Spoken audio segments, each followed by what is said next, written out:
Hello, mainstreamers and cinephiles and everybody in between. I'm Bryant. And I'm Caitlyn. And Operation Silver Screen is a go. Hello, and welcome to Operation Silver Screen. This cinema-related operation has been created to clear our desks from stacks of open cases. And what are these cases? Well, even being the film lovers that we are, Bryant and I still have a huge backlog of must-see films that we still need to experience. So each week we'll tackle a film that either one of us or both of us still need to see. We will then provide a debrief of our week's mission, given our outlook on the film's popularity and significance, as well as providing our opinion on whether or not it is worth seeing and other fun insights. So Bryant, what was our mission this week? So our assignment this week took us to what I thought was a modern film, but then realized that it was released over 20 years ago. So just let that settle in for a quick second. And the movie we're going to be talking about today is a beautiful mind. But what is the mind if not beautiful and puzzling? Caitlyn, this movie is a movie that we both haven't seen, isn't that correct? Yep, that's correct. Was this on your radar at all? No, it really wasn't. It seemed like a kind of your stereotypical inspirational Oscar bait film to me. So I didn't really have much interest, and I thought it was going to be similar to things that I've already seen. Yeah, I knew of this movie. I did want to actually watch this movie. There was a time that I wanted to watch it, but then I started holding it off because much like $1 Million Baby that we talked about and other movies on my list such as Shutter Island, I didn't watch this movie because I already knew the ending. I mean, not the ending, but I knew the twist. Like I knew like what this movie was really known for. Also, Orphan is on that list. I finally watched Orphan though last year. But yeah, so I wanted to watch this. I guess I was just kind of waiting for me to kind of forget about the twist, but that never happened, so just had to go into it. And do know that our first portion of this show is going to be spoiler free, so no worries continuing ahead. When we do get to that spoiler portion, I'll go ahead and give you guys a warning. Don't worry about it. Now, this is a rather acclaimed film. This has a 8.2 on IMDb. This is in the top 250, which I found surprising. It has a 74% critic rating and a 93% audience rating on Rotten Tomatoes, which I found unexpected. Like you said, this kind of seemed like an Oscar bait movie. I thought this was something that the critics were going to love, especially when I saw that 8.2 on IMDb. But it turns out the audience liked this a lot more than the critics. Interesting. Yeah, I'm a little surprised by that as well. Now, this did do really well at the Oscars. It won Best Picture, Best Supporting Actress for our lovely Jennifer Connelly. It was always a delight to see on screen. Very lovely. Best Director and Best Adaptation Screenplay. This also got some nominations as well, and some kind of significant things as well in the nominations. So in the nominations, one of the things that I found interesting is that Russell Crowe was only nominated for this film. He did not win Best Actor. However, everything before this, he was winning. Like, he was sweeping away. So it looked like he was going to win the Oscars. Like, he won the Golden Globes. I believe he won the SAG. And all the awards that when you see people winning it, it's like, okay, they're going to get the Oscar. But no, he lost out to Denzel Washington for Training Day, which I agree with. I've never seen Training Day. Oh, yeah. Did we put that on the list? We updated our list. I don't think I put that on there. I guess we'll have to. Yes, most definitely. Ethan Hawke's in that as well. This also got nominated for Best Editing and Best Makeup, which of course it did because it has old people makeup in it. Not makeup for old people, but makeup that makes you look old. The Oscars absolutely love that. And nominated for Best Original Score. This was also, Russell Crowe had a really good career. This was his third consecutive year in which he was nominated for not only Best Actor, but the movie that he was nominated for Best Actor, that movie was also up for Best Picture. So it was Insider, and then it was Gladiator. Interesting. Okay. Did you have anything as well for your awards? Yeah, you mentioned there was some Golden Globes won for this film as well. It did win 4 Golden Globes for Best Motion Picture Drama, Best Screenplay from a Motion Picture. Best Actor, of course, you mentioned went to Russell Crowe, and then Best Supporting Actress went to Jennifer Connelly. You mentioned that Russell Crowe also won that SAG award. Ron Howard also won a DGA award, and the screenplay by writer Akiva Goldsman won a WGA award. It went on to gross over $313 million worldwide as well, so it was against the 50, I think it's 58, I could be wrong on that, budget. So it did do well at the box office.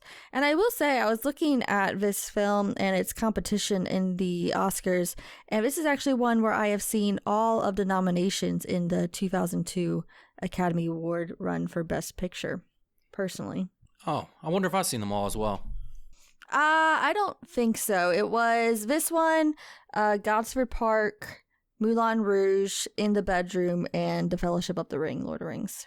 I see Moulin Rouge and Fellowship of the Ring. I'm not sure if I've seen In the Bedroom.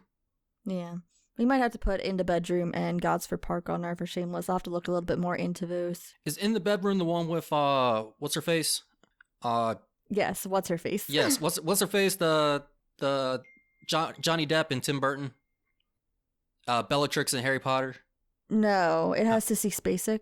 Oh, yeah, no, never mind. And Marissa Tomei. Nope, never seen it. Oh, wait, hold up. I may have seen that. Now that you say Marissa Tomei, I may have seen that. You'll have to look it up. It is directed by Todd Field, who is getting some press right now for his work, Tar, right? Yes. Oh, that was Todd Field? Okay, I did see In the Bedroom, but it's one of those movies that I instantly forgot about when I watched it. To those who don't know, A Beautiful Mind is about a biopic portraying the life of a real-world mathematician, John Nash, as he attempts to make his mathematical mark in history. However, his life becomes a bit complicated after he accepts a job in cryptography, not to be confused with cryptocurrency. Now, Caitlyn, what did you think of this movie? This is a film that I can understand why many like it. I think it hits a lot of marks for films that are considered to be good, and I think that it has some good things going for it. But this film in particular, it takes place through a large amount of time. And because of this, you get a lot of time skips in this film. And for me, I think that really, really was a detriment to this film, just the large amount of time that this was covering, because for me, the emotional resonance for this film just was not there because of these time skips. I think it made it very hard to really get invested into what's going on in this film. And I think that while these are good performances and that the characters have things going for them that you would want to get emotionally invested, I just think it's very much undercut by the film itself.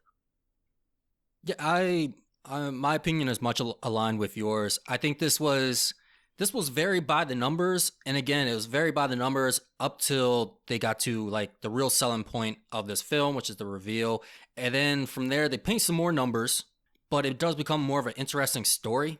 I think it's like that first half or almost 2/3, they're just kind of running, they're like, hey, we want to get to this point super quick, and you're sitting there, you're trying to sprint up to him and you just ask him whoa, slow down. What was that about? They're like, we don't got time to explain. Keep going. Yeah, I wrote in my notes that the speed run through the character intro really makes the emotional toll of his academic struggles that come in the first act. They really just fall flat. You don't really care for his struggles or really understand his struggles. That goes for the romance as well. I wanted to feel more for Jennifer Connelly's character in the latter portion of this film, but I couldn't. Yeah, I agree. I think that it does it a little bit better than the first part of the film, but I would agree with that. Also, something that was lacking in this film, and maybe because I'm just a nerd, but I wanted to know more about the mathematics. No, so I hate math. I absolutely hate math. I can't stand it. I don't like it. But I actually wrote that as well, that I wanted to see more of that in the film, because I think when you're talking a lot about this person's accomplishments and particularly his mathematical accomplishments and what he's working on, it doesn't really dive into that. So I can't feel that he has accomplished something because I don't really know or understand what he has accomplished, because the film doesn't, it just tells you that he's accomplished. He doesn't really go into why very well. Yeah, there's a moment that he has this huge epiphany, and he just goes in and he starts writing numbers, and then he turns it to the dean or whatever, and he starts flipping through it. He's like, oh man, this is going to turn the world upside down. And they're like, dang right it is. And then I'm sitting here going, oh yeah, how's it going to turn? What, where are we? We're gone? You got a job. Mm-hmm. What's going? So I just at some point I just expected somebody to come in pregnant, having his child. That's how fast we're going through this. They yada yada a lot. They didn't even yada yada. They didn't even bother with the yada yada. Mm-hmm. They just they just went through it. Like, he made his equations, which I read were accurate to the actual equations that the real life John Nash had wrote. But again, this film doesn't explain it. So like, and he won a Nobel Prize for what he had done, and you don't even get like a sense of it. Yeah, they even consulted a mathematics professor. That was David Baer. I forget what university he was a part of, but they had a consult on 4 of the mathematic equations, but they just, I don't know, I feel like it was underutilized. Like, it was all there on the boards, but it just wasn't gone into detail. I feel like maybe they were just in the class just taking pictures of what he was doing and not listening at all, or maybe they just couldn't comprehend and put it on the screen. There's like nothing. There's not even really that many mathematical words being thrown around that you would expect. Mm-mm. Like, at least when you're watching a hospital drama of some sort, you know, you hear all those hospital words going around. You're like, okay, something's being done. I may not be able to track fully, but something's being done. Yeah, I was like, maybe I just don't understand math. I don't know, because something's just not coming across here. No, I understand math, and I recognized some of the symbols and understood a little bit of what was going on, but and I say a little bit, yeah, very, very small amount, because my math knowledge isn't that great. Like, I understand it, but yeah, even for me, I was like, okay, are you going to explain any of this though? No, all right. And again, that's it's kind of disappointing to hear, because that was a major portion of his life, but they want to get to the other portion so badly that they skip over why he won a Nobel Prize. Yeah, they did. And then at some point towards the end, he's working on something big, and he's really working hard towards it, but then you don't really know what comes of that, because I don't think that was part of what he got the Nobel Prize for. It was for something else that he was working on, and I just never know if what he was doing there ever came to fruition or ever came to anything. It just kind of drops it immediately.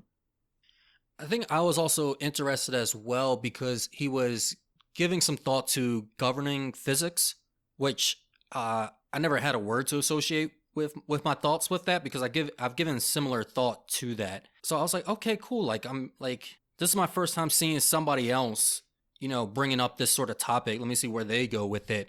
And again, maybe I'm just because I'm a nerd, but like you said, also, maybe it didn't need to go as deep as I was wanting it, but we agree it should have gone a bit deeper. Mm-hmm. Yeah, I agree. Now, this film did actually make some good choices, though, which we'll talk about later. But the way it approaches certain issues, I think it shows respect for this film more than I was expecting, because I thought I heard something about this movie kind of exploiting certain things within his life, but then reading up on it, no, they took a good approach. And John Nash himself approved of this film and said he liked it. He agreed that, hey, it's not completely me. It's not everything about my life, but he did like the portrayal. And as far as biopics go, you know, they do sometimes they get real liberal with the information they have, taking liberties, not liberal like going left wing. Yeah. I think that the color grading in this film was fitting and have that warm academic color to it.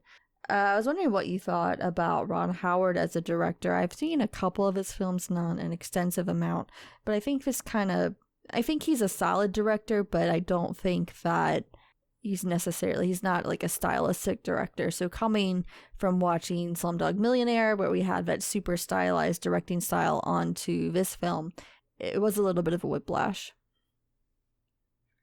I haven't seen too many of his films. Like, he's actually still, well, right now he's more of an executive producer than director. I'm not sure what his last directing film was. Oh, it was actually, no, my bad. I take that back. It was 13 Lives last year. Not the TV show, the movie. I have heard really good things about that. I caught a little bit. I was liking what I was seeing. Oh, he also did Rush. I did like Rush. There's one time like we really got to see Chris Hemsworth outside of being that action hero. I'm sorry, I'm not a big fan of The Grinch is a good holiday film. Like, it's fun, it's light, but don't like it. Yeah, it's not the best. I don't like it. It's so just I don't like it.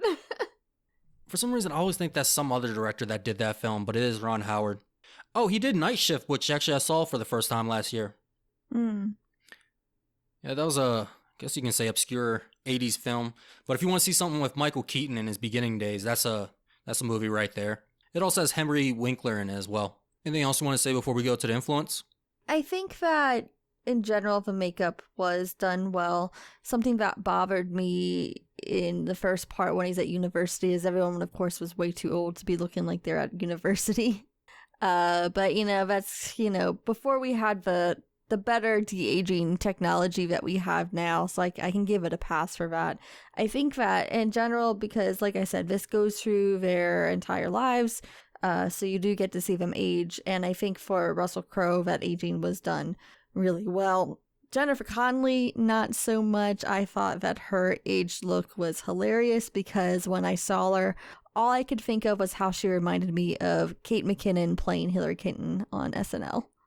Okay, yeah, I can see that now. That does become hilarious. Yeah. I wonder if they were trying to make her look more like the actress. Because she looked completely different. Like, that did not look like Jennifer Connelly growing old. That looked like a different person. No. I thought he got remarried. They definitely took some liberties there. Yeah. I was like, oh, she finally left. The college, yeah, now that I think about it, yeah, they were way too old. I mean, at least it wasn't high school. Yeah, that's true. What did you think about the performances in general? In general, I liked them. They were all solid. I don't think anybody kind of really stood out. Like, there was no, I don't know, I don't think there was anything really that groundbreaking or that, just that there were no moments that I'm really going to remember. Yeah, I definitely agree. Like, I think they were good performances, and I know Jennifer Connelly got a lot of hype for her performance. I don't know that I would say it was an Oscar-winning performance in my mind, but I think it was a good performance. Oh, wait, she had lines? No, she did have her one Oscar breakdown moment, when they play that Oscar reel. Though that one felt oddly timed. We'll talk about that in spoilers. Okay. Yeah, that one was, I mean, it was good, but it was like, I feel like we missed out on a lot here. But I think I should have looked it up, but I'm pretty sure. No, because I was thinking like when Jennifer Connelly started getting more mature roles, I was wondering if this was the first one, but Requiem for a Dream came out 2 years before this. Oh, really? Yeah, 1999, and that's definitely more mature. Yeah, definitely. Okay, and actually, correction, not 1999, 2000. Right there. So yeah, 1 year before this. I wonder if this Requiem for a Dream is what they saw and was like, you know what, get her in here. But they did cast a lot of people for all these roles. So I don't like going through all like who could have been, but I found hers to be interesting because it was almost Salma Hayek. I think I saw Brittany Murphy as well. Eddie Murphy. Oh, Brittany Murphy. I was like, I know Eddie Murphy's been in some makeup before, but oh, I wish it was Eddie Murphy. okay, yeah, I saw Brittany Murphy, but they almost went with Salma Hayek because the real Alicia Nash is actually El Salvadorian. And before you go, and I was like, wait a minute, so wait, is this a case of whitewashing? And you look at the photos of Alicia Nash, and she's very pale, very fair-skinned. Yeah, I was thinking that too. Salma Hayek's a little tan for Alicia Nash. Yeah. And what did you have for the influence? Because I'll be honest, I didn't have anything for influence. Of course, there's going to be many parodies and comedies, such as The Simpsons. There's one on American Dad. There's been quite a few references in the show Gilmore Girls to this film. But I think my personal favorite was the Pepe Sylvia moment from It's Always Sunny, where Charlie has a breakdown and he has all these maps, newspaper clippings, and strings all posted in the mailroom of where he's working. Oh, that's what. Okay, I've seen that scene. And now that I think about it, okay, I gotta watch that scene again. Yeah, it's one of my favorite It's Always Sunny moments. And I didn't know, I wouldn't have made that connection if I hadn't read it, but yeah, it makes sense. Now I'm picturing you as Charlie Day with your own maps connecting that scene to this movie. It's Pepe Sylvia. There wasn't too much I could find for influence. I know that there's a K-drama called A Beautiful Mind that stars Park So-dam, the actress from Parasite. But when I was looking it up, I really didn't have anything in common with this film, which is just the title. And this is so by the numbers that it can be related to a lot of films. Yeah. It's more just reinforced formulas rather than build anything new. Yeah. Now, I did find a couple things for significance. However, I'm going to have to break this up because I have two, but one of them goes into spoiler territory.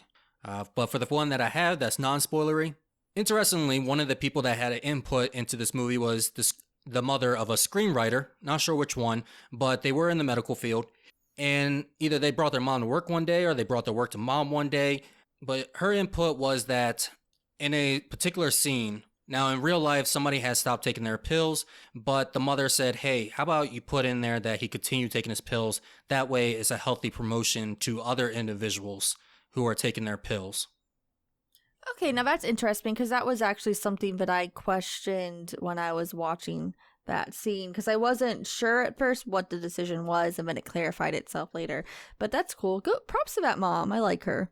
Yeah. And actually, I know exactly where you had that thought and I know exactly where it got cleared up for you because I had the same process. Yeah. Who would you recommend this film to? I would recommend it to a general audience. Like I said, it's very by the numbers, so I don't think there's too much to be gained from a cinephile watching this if they're trying to learn more about film.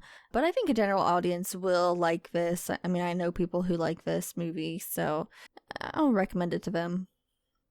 Yeah, the only thing really that you can probably learn from filmmaking is the way they made that kind of the university look golden is by leaving the film out in the sun, not giving it one of those like tanning foil things and just leaving it out in a lawn chair, and then they put it back into the camera, and that's how they got that golden effect.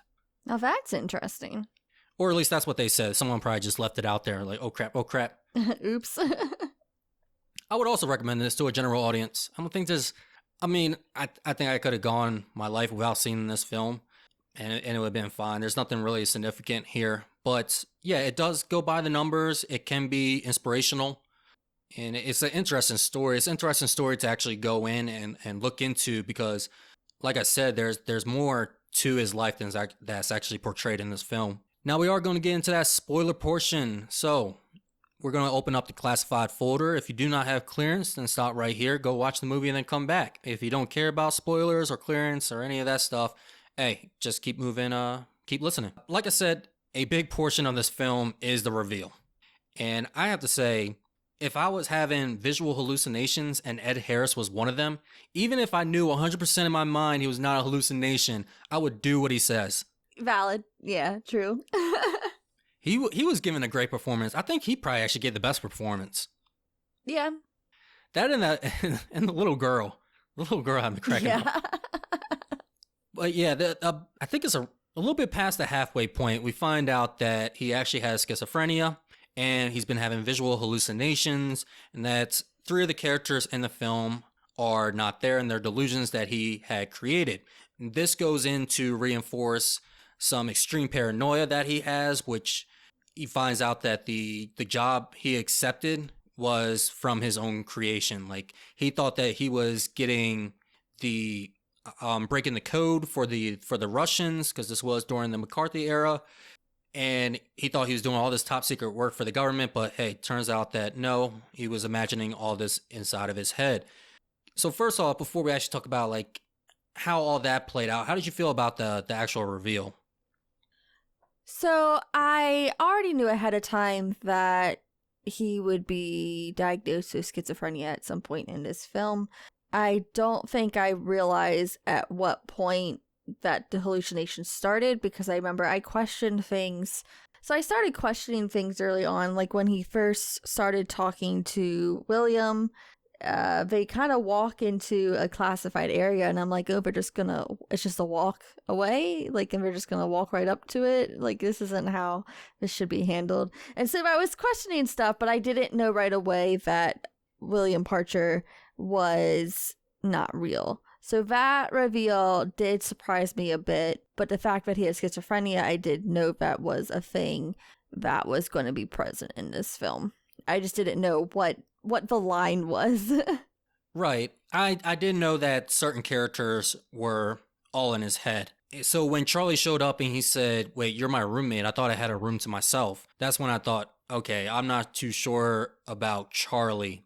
And then as the film goes on, then I look back, I was like, yeah, him responding so quickly to Charlie being the way that he is, and then also being like, yeah, let's go grab a drink together, Charlie. It's like, whoa, that this doesn't seem like that type of character to become that friendly with somebody. Yeah, I agree. I feel like I was a bit confused because going into this movie, like I said, this movie was different than what I expected because I kind of thought it was going to be a little bit more Goodwill Hunting esque. Like he has a teacher and he's trying to learn and go through school while dealing with schizophrenia, which is not what this film is. It's more larger scale than that. So I saw signs early on that he had behaviors that seemed a little bit more like he was on the spectrum to me. So I didn't really know how that related and how they were really going to come across showing his actual mental health struggles. So it was interesting. It was interesting the way it went about it. It was different than what I expected. I couldn't remember the number of people. So in my head, like, I don't know, for some reason I had this memory that a bunch of people started surrounding him. So I started probably questioning a couple more people, like Jennifer Connelly. I started expecting for a little bit because the way that they just get together, it was rather quick. But maybe that's just the way they did it in the 50s. Also kind of unethical, and by kind of I mean very unethical. Yeah. Like you may not show up to class, but you're still the teacher. Yeah, there was a lot of it. I just didn't know if it was just the film's weird way of tackling things or if it wasn't real. And sometimes it was a little bit of both. Now the film actually went on longer than I was expecting with the schizophrenia. Like once we had that reveal, I thought it was going to be over. I thought we were about to hit the climax and then we were going down. I was like, oh no, we're like there's moments I kept thinking, okay, this is the end of the film. No, okay, we're going. Oh no, this is the end. No, okay. And there was one small portion I thought it did go on for a little bit longer than it needed to.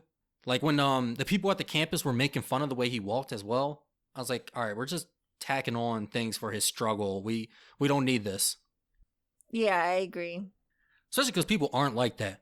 I remember even in high school, like if there was anybody with like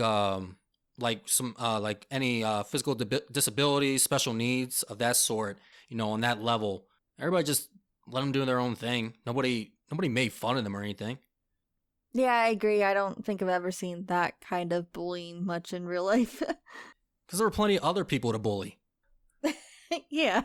Because it makes no sense. Like, who's going to cheer their friend on making fun of somebody like that? Like, it's not their fault. They're already, like, yeah, humans can be horrible, but not that bad. I did like how the film kept going, though, like, kind of showing how he had to learn, how he had to learn to live with it, and also some of the problems that it continued to bring. One of the things that I was wondering throughout the film was how accurate this was to schizophrenia, because I just now realized that what I mixed up is that there's a controversy about the way that multiple personality disorder is portrayed in film. It wasn't schizophrenia that gets a lot of flack for the way it's portrayed in film. So I was thinking that this film was doing it wrong, but when I was looking it up, I must have been confusing movies. One big movie is Split with James McAvoy, which is a great movie. But yeah, no, multiple personality disorder doesn't work like that. But when I was looking this up, this actually had a great accuracy to it when it came to schizophrenia. Now, John Nash didn't have visual hallucinations. He had actually auditory hallucinations. So I thought, gotcha, a bunch of liars. And then I read the reason why they did it, and it was just to give that visual representation to the audience so that they can have more idea of what was going on. And John Nash was cool with it too, so I was like, all right. Yeah, that was something I noted as well, because not everyone with schizophrenia experiences those full-on visual hallucinations, but obviously film is a visual medium, and so you kind of take creative licenses just to emphasize that visual medium. So I think that's all right. And I like how that wasn't the only symptom he had. Like they looked into other symptoms for him and into his mannerisms as well. Have you ever met anybody had any experiences with schizophrenia? Yes. Okay. I'm not going to go into detail, but yes. All right. Yeah, I've had my experiences as well. And I can share a little bit because I'm not actually, let me take that back. I'm not sure if I've had my experiences with people with schizophrenia, but I've had my experiences with people who've had extreme paranoia. Because working in law enforcement, and for a while I started thinking, man, does everybody is this like a common thing for people to have? Because we were getting like a couple people come into the station reporting things, and it's like, all right, this doesn't sound right, but then I realized, okay, no, it makes a lot of sense for people with extreme paranoia to come to the police. Like, if any mental illness is to come to the police, it'll be those who think that they're being followed. And yeah, it's people who just think that there's somebody, like we had someone who thought there were people in their bushes, or they thought that the helicopter going by was like the CIA or the FBI. Also, elderly people may experience hallucinations if they're dealing with things like dementia and stuff. I've had some experiences hearing about that. Yes. And one of the interesting things about it as well is that it's not something that happens early on. Like, it starts to mature kind of within the 20s, but it can come out of nowhere. Like, I was speaking to a husband, and his wife had like kind of got into this altercation with somebody because she thought that somebody was photographing her, and it was just because he had his phone out, and then found out that she had this same incident with somebody else randomly, who she thought was taking pictures of her, and she kind of had an altercation with them, told him to stop taking pictures. And that was kind of a conversation I had with him, just sharing my experience to him, like, hey, I've seen this kind of behavior before. We had to recommend them to behavioral health, but I never seen it to where they like actually saw people. And 70% of people I was reading on Google, they have auditory hallucinations, or most have auditory hallucinations, not visual. Mm-hmm. Yeah, it's not like what you usually see in like the TV books and comics and movies, where all of a sudden they just got like this huge group of people telling them to do all these things. Sometimes it's just, yeah, it can be on all different types of levels. It's not always super extreme. Are we kind of sprinkling the significance into this, or are we going to do that as separate? Let's go ahead and sprinkle the significance into it, because I think we have the same significance, and we're already on the topic of the schizophrenia. Yeah, that's what I kind of figured, yeah. Yeah, so go ahead. What did you have for significance? Yeah, I think that in general, people were happy that it showed a more positive view of mental illness. It showed the ability to live and succeed with mental illness, and to the ability to have fulfilling relationships with mental illness too. And I think having that portrayed in a well-achieved cinematic setting is pretty important. Yes, most definitely, because that was something I was worried about during this film, because sometimes we have, I forget, we were talking about it before, but certain movies, it's almost like saying, well, if you think and you try hard enough, you'll get through it. Like, no, you gotta, there's a lot more work to it. It's a lot more complicated than that. Yeah, definitely. But John Nash, actually, he didn't take his medication. He was able to learn to live with the hallucinations that he was having, again, auditory, not visual. And he's kind of doing more of the, I guess, the willpower way of it. I forgot the exact word that I read for it. But he was kind of, he was kind of fighting it himself. However, that's highly unrecommended. But again, I don't really distrust him, because I don't really blame him for some distrust as well, because we are talking about 1950s medication, and this was during the time of electrotherapy was being introduced. Now they still do electrotherapy. I know. Do they? Yeah, I know someone who does get electrotherapy, and it's not what you see. It's not Requiem for a Dream. It's not like this movie, which I just realized they came in back to back. Yeah, they're not. It's not like you're in the electric chair, but it is like they're sending impulses to your brain, like some heavy impulses. Interesting. That one's more. I'll talk to you about neurofeedback, but electrotherapy is. I think that one's actually invasive. Actually, it is invasive. Interesting. Okay. Yeah, but you're not getting like. Well, maybe you get strapped down. I don't know. But it's not like what these. It's not like these movies. Sounds scary. Yeah, no. I mean, trust modern medicine and science a little bit more. Definitely would never trust 1950s. Oh, absolutely not. Yeah, when was it? Especially because what year did they get defunded? Like, around what time was that? Because wasn't that Reagan? That was Reagan era, wasn't it? Who got defunded? The mental health clinics, everything for like behavioral health and helping out all the social work for it. Oh, I don't know. Yeah, I'm pretty sure it was Reagan. If it's not, I'm sorry. But he did do a bunch of other crap. It was either him or Nixon. One of those two. Gotcha. Yeah, that's why I was happy though that they chose to include that in the film, that he was taking his medicine, but I wasn't sure because there's a time where it's unclear. There's an incident where he almost drowns his child, and he it doesn't confirm whether he continues taking his medicine or starts taking them again after that incident. But then later he says, later on in the film, that he has been taking the newer medications and they are more helpful to him and less intense than his previous medication. Now, I couldn't tell. To me, it looked like the child was more, the immediate danger was that it was being burned. That bathtub looked really hot. Because, I'm going to say this, but babies float, right? Like, can babies drown? I mean, yeah, I think so. As long as they don't get turned over. But I think for good, like, they float. Babies definitely float. I don't mean like head first, like we all float. No, I mean like babies float. I mean, I think there was still implying that the danger was drowning. Yeah. It was still, I mean, definitely Okay. nobody go and try this unsupervised. You know, if you want to see your baby float, then yeah, go ahead, place it in, appropriate temperature water and get back to us and let us know if the baby floats or not. I could also Google it, but middle of a show. I think they're supposed to be able to write themselves better. Because I've seen there's really intense videos oh, my 6-month-old can swim, and they throw the baby into the water.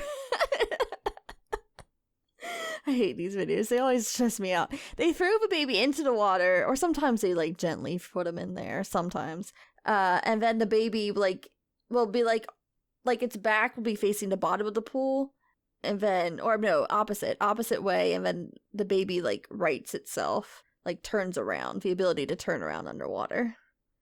Yeah. So okay, so they do have an ability to float. They just have a natural ability because they're fat and they just got done spending 9 months in water anyway. So You fat baby. yeah, well, I mean that's why is because they have a high fat content, so they just float. But it's not like you can't just throw your baby in the pool. It's like if you kind of hold your baby and keep them upright, they'll float. But yeah, they still have the ability to turn around and things become disastrous. Yeah, please don't throw your baby in a pool. Where were we besides throwing babies? Medicine.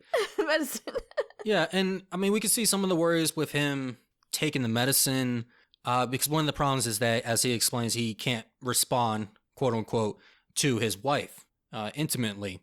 And that's where her breakout performance to me was oddly placed. Because she went and got a drink of water right after that incident, and she threw it down and she lost her mind. But because it happened right after right after they couldn't do anything, it made it seem like her whole issue was that she couldn't get any right there. Not because everything came crashing down. I felt more like it was just that was her whole issue. Yeah, I mean, I think it was a build-up, and I think that she was just generally unhappy in her marriage, and it didn't feel like a real marriage to her. So I could see how it was a bit of a build-up, but it was a little bit odd because we hadn't really seen much from her before that. Exactly. We hadn't seen much of a build-up, them going through other struggles. I think it kind of reminds me of another scene. I think the scene was done a bit better. I know you don't like the movie. I almost love the movie Manchester by the Sea. And I think actually this particular scene is the one you don't like, which is the freezer scene of him losing it. I honestly don't even remember most of his movie. Did I say I disliked it, or did I say I was just kind of eh? I think you said it was just kind of eh.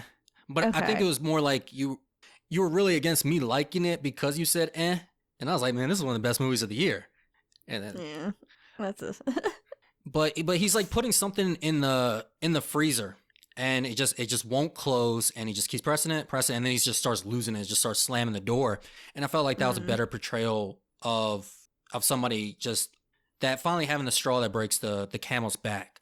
But that felt like an actual okay, it isn't so much of what's occurring right now or what had just occurred immediately, but just in this moment, everything's coming crashing down. Okay. So I think it just could have been better placed. Great scene though, great good performance from Jennifer Connelly. Yeah, I think so. And I just thought about it. It had a good scene afterwards because Russell Crowe's character John Nash is carrying the broken mirror, the glass, and so we had the shattered reflection. Ah, yes. Sorry, all I thought was the duality of a woman. The duality of man.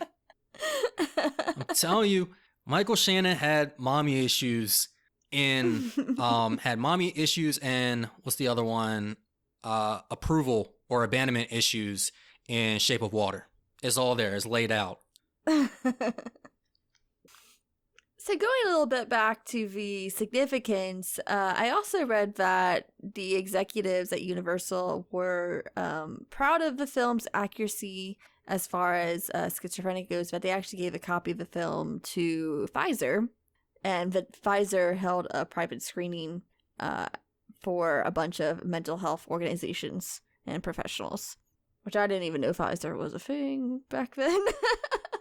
Obviously, we know Pfizer now from the COVID vaccinations, and obviously they've been around, but I thought that was interesting.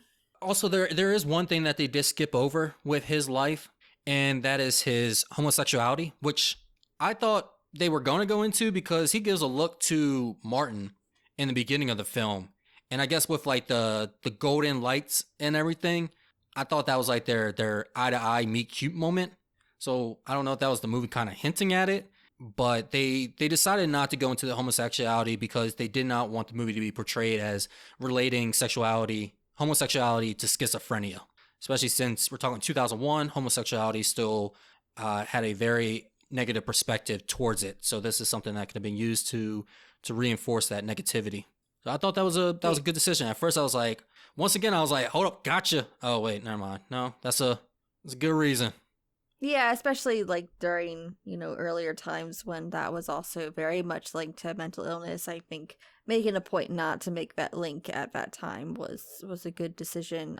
So is he is he gay or is he bi? John Nash. He's bi, I guess you say. He's either bi or one of the others that allows both genders or all genders, both genders. He's bi. He has been with man and woman. Okay. It has been reported that he has been with both. Gotcha. Yeah, because I read exactly what you're saying, but then I was like, he has a wife though, so is he bi? All right. And they got married twice. Him and his wife, the same woman? Yeah, same one, Alicia Nash. Oh, why? I don't know, maybe because of that. Well, he had another child out of wedlock, and I heard that he wasn't so great he wasn't so great when it came to that. That's that didn't help out his image so much. Again, he was young during the time. I hope that later in life he did do more for his illegitimate son, as he was called in the research I was doing. Gotcha. I would also say it's a good thing with the homosexuality, going back to that real quick, because we talked about the AIDS epidemic before. And while the AIDS epidemic started slowing down in the 90s, it would have sucked for the LGBTQ community at that time to just get done with the AIDS epidemic and being related to that, to them being related to schizophrenia and other mental illnesses. Well, they already were. Okay, so this would definitely wouldn't have helped at all. Yeah, because I think that they didn't want to reinforce that particular ideology or stereotype or whatever you want to call it. Because a lot of times homosexual people were committed just for being homosexual. Oh, yeah, that did happen a lot. Oh, I did want to talk about another film, because I think there's another film, and I believe it went up for some Oscars, and I think it's a similar movie to this, but it's better.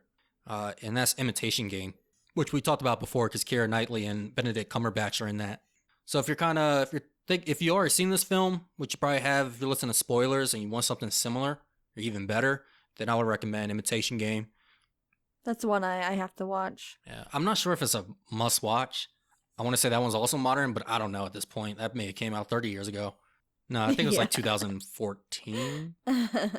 Yeah, it's pretty modern.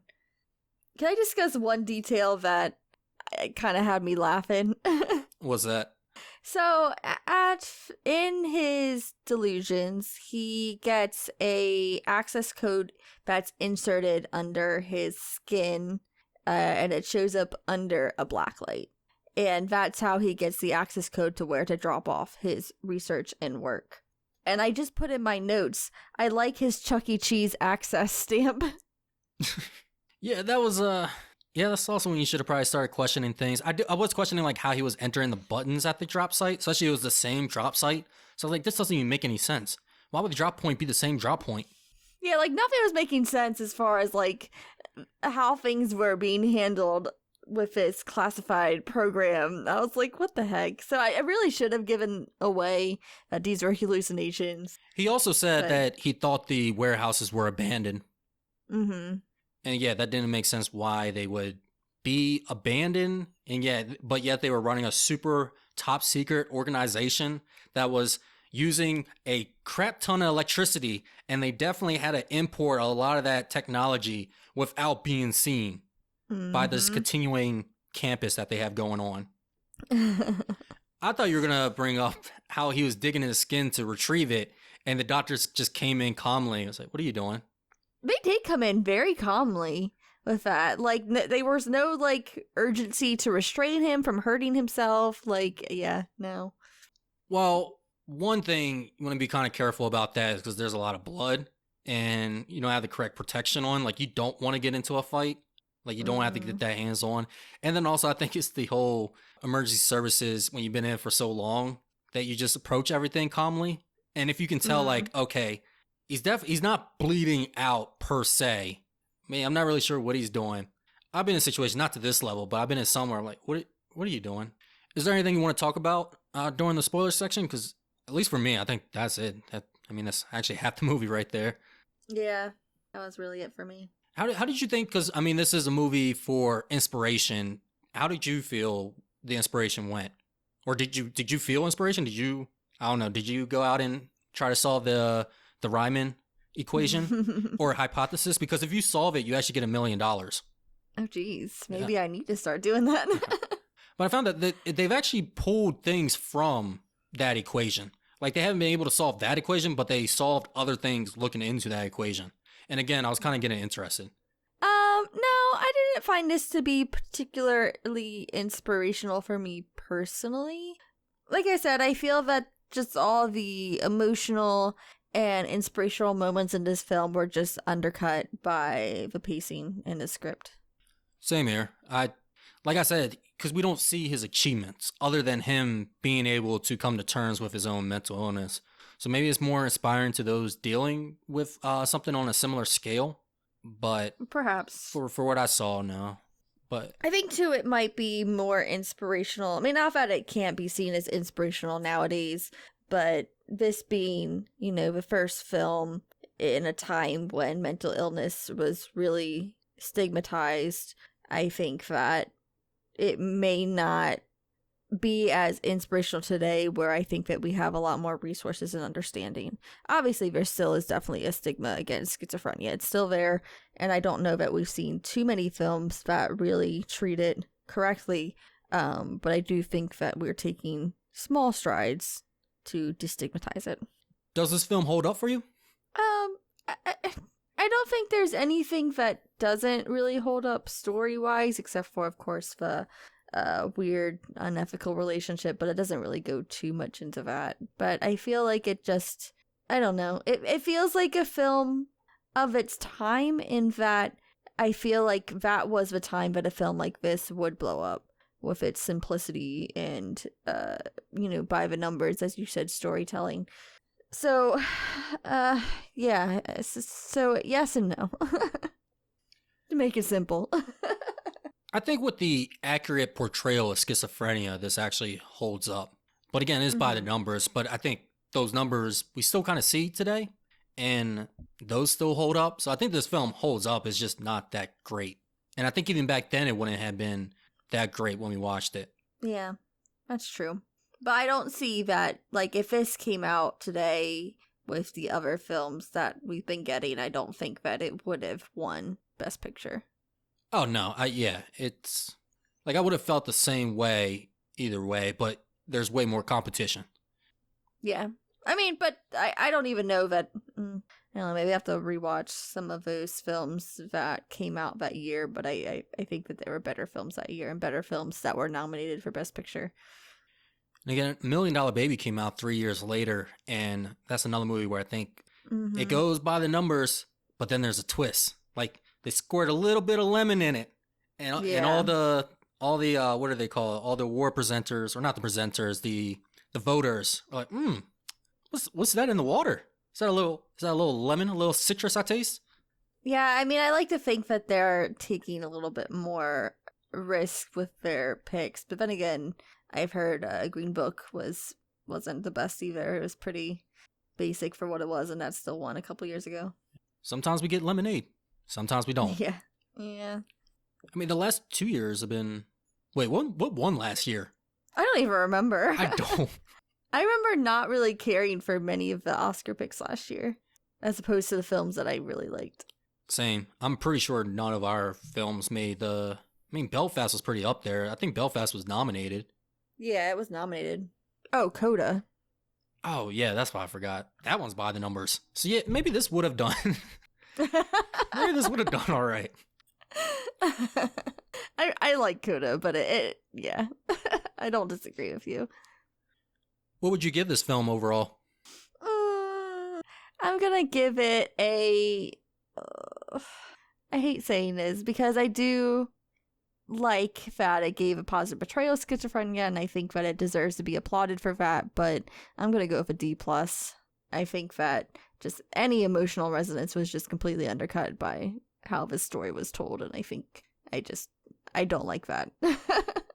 I was debating between a C and a C minus because I didn't want to get too close to a D, but here you go D+. I'll go C minus because I'll keep it out of the D territory because of the accuracy, especially for its time to schizophrenia. But everything else, I mean, again, that story and pacing, there was nothing else that kind of pulls this film into a higher territory for me. I agree. Yeah, and like I said, I really don't want to undercut the positive in that. It's just the film itself. I just don't. It really didn't do anything for me. Hopefully our next assignment provides a movie we can give a higher rating to. And Caitlin, what is that assignment, actually? Yeah, next week we're going to be actually trying to solve a series of murders as we tackle the Giallo film by Dario Argento, Deep Red. It's considered to be one of his best films and a film that I've been really excited to see. And I apologize if I pronounce Giallo wrong, but that is area in cinema that we haven't tackled yet, and I'm excited to talk about it. Is that part of the trilogy? It's not. Okay. I've only seen Suspiria, but I've been wanting to see more of his films, so I'm excited for this one. Also, this is a bit of an obscure pick in relation to the last 4 movies that we've done. Yeah.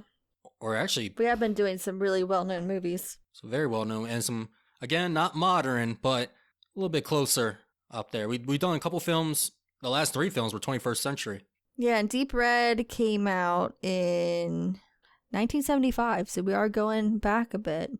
Godfather was 1978. Okay. Yeah, but I guess that's... I always think that movie was like the 90s, though. Yeah, I thought that was a lot later, but no, it doesn't. It makes sense that it wasn't. But I am excited to watch Deep Red. In the meantime, if you want to follow us on social media, you can find us on Twitter and Instagram at OpSilverScreen. On Facebook, we're going to be at Operation Silver Screen, but on Twitter and Instagram, that's OpSilverScreen. If you want to see some other films that we're watching throughout the week and maybe see some reviews on films that we don't talk about on here, please do follow our personal letterboxes. You can find mine at Coffee Spoon Kate. That's Coffee Spoon CAIT. And you can find Bryant at Swank Seal. That's capital S, capital S. Yep, till then, Caitlin will be in HQ and I'll be at the drop point, as Ed Harris has directed me to. I'm Bryant. And I'm Caitlin. See ya.